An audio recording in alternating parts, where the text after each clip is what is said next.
शेतकऱ्यांना कर्जमाफी देणं अशक्य असल्याचं राज्याचे उपमुख्यमंत्री अजित पवार यांनी म्हटलं होतं। त्यावरून संजय राऊतांनी अजित पवार यांच्यावर हल्लाबोल केलेला आहे। तसंच अजितदादांनी मंत्रिपदाचा राजीनामा दिला पाहिजे अशी मागणी देखील आता शिवसेना उद्धव बाळासाहेब ठाकरे पक्षाचे नेते खासदार संजय राऊतांनी केली आहे।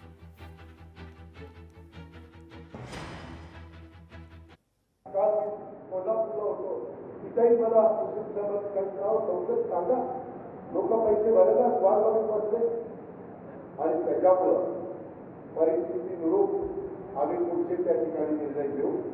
आता तशा प्रकारची परिस्थिती नाही, त्याच्यामुळे या वर्षी पण पुढच्या वर्षी पण घेतलेल्या कर्जाचे पैसे भरा।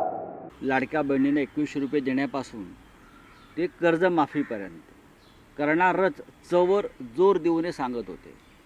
आता अजित पवारांनी हात वर केलेले आहेत।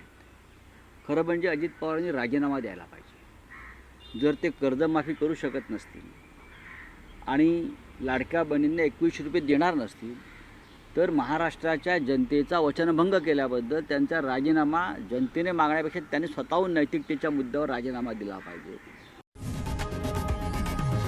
लोकशाही मराठी ऐका, पहा, जागरूक रहा।